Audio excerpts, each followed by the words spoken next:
It's October Art Challenge time.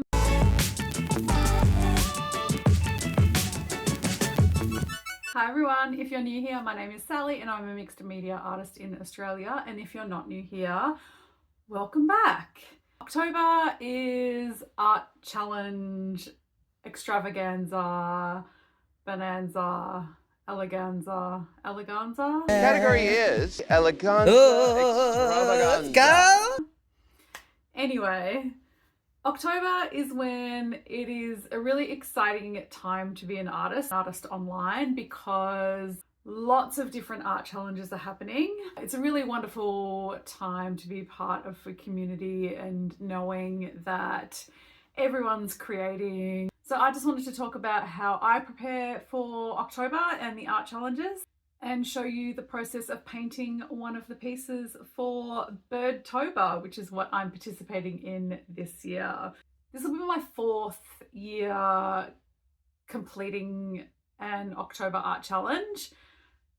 And I'm saying that to say I hope that I complete this one, because I'm currently painting a whole other series of portraits at the moment as well. So I'm doing 2 full painting series simultaneously, and it is a lot, and I'm pretty sure that I will turn into a tube of paint before the 31st. Maybe that could be my Halloween costume.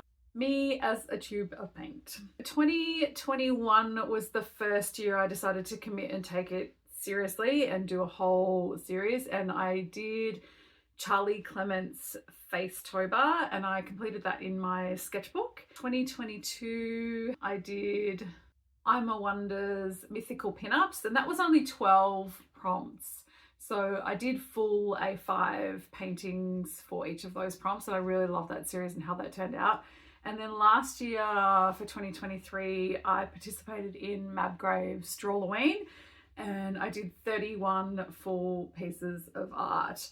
This year I'm doing BIRDTOBER. I thought, let's do a whole nother challenge. I had such a great time with Drawlloween last year, but when I looked at the prompt list this year, it was very similar to last year, and I really want to use the October art challenges to stretch myself and get a little bit out of my comfort zone. So I decided to do BIRDTOBER. I found a BIRDTOBER prompt list. I have been wanting to do a whole series of Australian birds, so this was just perfect timing. So I'm going to be completing 31 paintings of 31 Australian birds. Today I'm going to be painting one of the prompts, so let's go. Now my first tip would be to choose the first list that stands out to you. There's so many now, and it's easy to get overwhelmed with choices, but stick to one and then don't look at the rest of them. I write all the prompts, then my ideas on the side. I highlight once I've completed the sketch so I can easily keep track of where I'm at. I love a list. The more prepared I am before the 1st of October, the more confident I feel going into the challenge. So I like to get everything sketched before I even start the challenge. It then feels like half the battle is won. So I spent a few days getting my ideas finalized and my sketches done. Today we are painting day 6 prompt Adorable, and these are my 4 favorite brushes at the moment, and I will try and link these in the description box down below. Now, once I've had some coffee, it is time to get started. So I'm just getting the paints out that I'm going to use today into my messy paint palette. Don't judge me. And these Montmartre paints, they perform fine, but the lids are so terrible. I've got 3 colours and they've all broken after 2 or 3 uses. I would not recommend. The lids just split. Not good. So you have to be really delicate with putting the lid back on. It's very annoying. And our superb fairy wren that we're painting today is blue. So we've got some blue paint out. And now we're going to get started. Literally 3 seconds into painting, I smudged the paint because that is the curse of the left-hander. Every single time, even if I'm really mindful and careful of it, I will still get paint all over me or smudge something. Anyway. Now I watched this really great YouTube video by the channel Artist Strong that talked about batching, And it's not something that I'd heard of, but it really made a lot of sense to me as someone who likes to be organized and have things planned out. Hi, Virgo. I'll link the video down below so you can watch it. But one aspect of batching is to do all your underpainting when you have a spare moment. So you don't have to feel pressured to sort of sit down and paint if you don't have the time. But if you take those moments when you've got them to do your underpainting or your backgrounds, so you might have noticed that I had some backgrounds painted in the start there, that'll help you when you're either stuck for what to paint or if you're challenged for time. And I might not be expressing this in the way that she did, but this was my interpretation and how it's working for me. So for instance, I batch underpainted all the canvases for my horror portraits, so they're already started, and I've batch painted some backgrounds for the BIRDTOBER painting, so it feels like they're halfway finished and I'm ahead of the game. Even if it's not actually saving me tons of time, it's psychologically making me feel like I've already begun, especially because I'm doing 2 complete series at the same time. Like, I need to feel like I'm ahead. Hi, Echo. She's like, I want your kiwi fruit. And I'm like, no, you don't. No, you don't, miss. Anyway, so the other thing that was mentioned in the batching videos was color palette. So you making multiple works with the same palette. So I'm doing that with the backgrounds also. All the paintings that I've finished or started so far have the same colors in the background, and that's just making it really, it's like I don't have to think about it. I'll just grab those 2 colors and start painting, and it just means I can just automatically start. So I do think that I'll mix up the background colors a little bit when I get to some of the water birds. So yeah, I've taken on a couple of these little batching techniques and it's actually really working for me. Like, I really feel confident about where I'm at. I'm getting a lot done because I feel like I've already started. Like, it's so much easier to sort of pick up something that you sort of feel is halfway there rather than starting fresh every single time.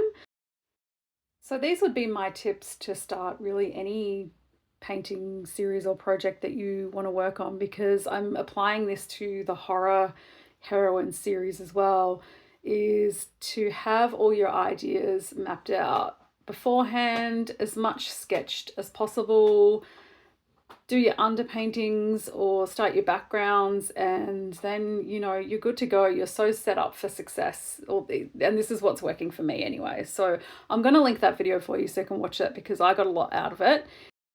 And hopefully it will be beneficial for you as well. So the way I approach painting is I try to, after I've pulled the cat hair off my brushes, and I usually edit that out, but I've left it all in this time because I just want you to notice how often I have to pull hair out of my brushes. And that's the reason why, because Echo likes to jump up on the desk all the time. So I like to block in my colors with my larger sized brush, and I do as much as possible with that size, and then I'll go in using a slightly smaller brush each time until I get to this very, very fine brush, which is for all the fine details. And this is sort of another like psychological trick, especially when you're doing animals or hair, like human hair. If you just block in the whole color and add in details later, you'd be surprised at how little details you actually have to add, even though it's a very detailed piece. And from the start, it looks like you're going to feel like you're going to be there forever adding all the details. Just block in color and then add the details, decreasing the size of your brush each time you go in. That's what works for me, and that means that I don't spend 7 hours on a painting like this. It doesn't take that nearly that long, but I still get the illusion of all the details in, and it doesn't look like an unfinished, undetailed piece. So be strategic with that, and especially when you've sort of got a lot of work ahead of you and you don't have all the time in the world and 31 months to paint 31 birds, you know what I mean? So that's a little trick to work with as well. Now I have to tell you about this beautiful bird. So the prompt was adorable, and there's none more adorable than the superb fairy wren. This bird is only 14 centimeters long. So for my American viewers, that's 5.5 inches. And half of that, almost half of that length is actually the tail. So these are a little small round birdie. And they live on the eastern coastal regions of mainland Australia and Tasmania. And they're pretty common in major cities like Sydney, Melbourne, and Brisbane. And an interesting fact about this bird is they are known to be, and this is a quote, the least faithful birds in the world. So they're socially monogamous and sexually promiscuous, meaning that they form pairs, but each partner will mate with others, and they'll even help raise the babies outside of the couple. And the male inbreeding has the bright blue feathers, like this one here, and the non-breeding male and female wrens are light brown. So it's interesting that the male bird feathers are only bright blue when they're ready to breed. Now, I don't see them super often, but it's always such a thrill when you do, because they've got these beautiful iridescent feathers and they're so small and very, very cute. So here is my adorable, superb fairy wren, and I'm so excited about this challenge and being able to pay tribute and tell all the stories of our local wildlife. Thanks so much for watching. I hope you enjoyed this video, and I wish you luck if you're also participating in the October art challenges.